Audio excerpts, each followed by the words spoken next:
tous, bienvenue pour notre petite lecture en herbe. Aujourd'hui, je vous propose une escapade dans le petit parc de la mairie annexe du Capro qui se trouve dans la ville de Wascal.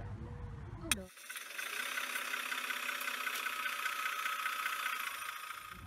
pour y arriver, cela est très facile.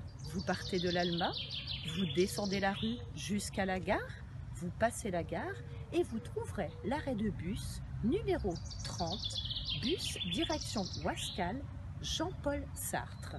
Et en 10 minutes, vous serez arrivé dans ce petit paradis. Vous descendrez à l'arrêt Saint-Clément. Suivez-moi, nous allons découvrir ce bel univers. Alors, comme vous le voyez, beaucoup d'arbres. Écoutez le chant des oiseaux. Et de plus, les enfants pourront profiter de cette aire de jeu. Ils pourront grimper, sauter, jouer et même emmener des ballons. Et pourquoi pas des vélos. Alors, je vous propose de m'écouter dans une petite histoire. Bonjour à tous, bienvenue de nouveau dans le petit parc annexe du Capro de Wascal.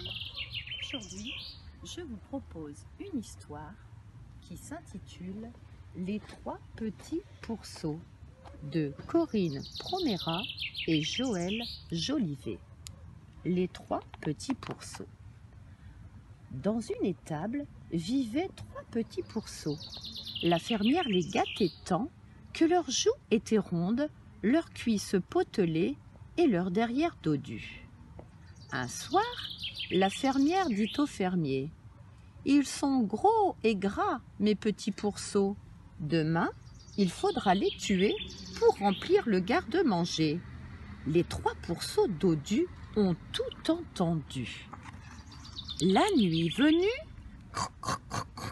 ils rongent la porte de l'étable et vite au fond de la forêt, ils vont se cacher. Au petit matin, chacun s'en va sur son chemin. Sautillant, sautillant. Le premier petit pourceau s'installe sous un arbre. Il entasse des feuilles et s'en fait une maison. Une maison si légère qu'il peut la déplacer comme il lui plaît. On ne sait jamais si le loup venait. Trottine, trottinant. Le deuxième petit pourceau arrive dans la clairière. Il ramasse du bois et s'en fait une maison avec un toit. On ne sait jamais si le loup passait par là. Chemine, cheminant. Le troisième petit pourceau s'arrête à l'orée de la forêt. Il rassemble des pierres et s'en fait une maison qui ferme à clé. On ne sait jamais si le loup était tenté. Comme c'est bon d'avoir une maison. Ce soir-là, les trois petits pourceaux se couchent sans dîner tellement ils sont fatigués. La nuit est tranquille. Un écureuil passe près de la maison de feuilles. La nuit est douce. Le froid n'entre pas dans la maison de bois. La nuit est profonde. Seul un rayon lunaire éclaire la maison de pierre. Mais qui va là? C'est le loup. Il traverse la forêt et se faufile jusqu'à la maison de feuilles. Toc, toc, toc. Il frappe à la porte. « Ouvre cette porte immédiatement, sinon je souffle, je crache et je pète dedans. » « Tu peux souffler, cracher, péter tant que tu voudras, je ne t'ouvrirai pas, » répond une petite voix. Le loup a soufflé, il a craché, il a pété, et la maison de feuilles s'est envolée. Le loup a bondi sur le pourceau dodu et l'a avalé tout cru. Le loup a encore faim, il arrive à la maison de bois. Toc, toc, toc. Il frappe à la porte. « Ouvre cette porte immédiatement, sinon je souffle, je crache et je pète dedans. Tu peux souffler, cracher, péter tant que tu voudras, je ne t'ouvrirai pas, » répond une petite voix. Le loup a soufflé, il a craché, il a pété, la maison de bois ne s'est pas envolée. Le loup a ressoufflé, il a recraché, il a repété, et la maison de bois s'est effondrée. Alors, le loup s'est jeté sur le pourceau potelé. Il n'en a fait qu'une bouchée.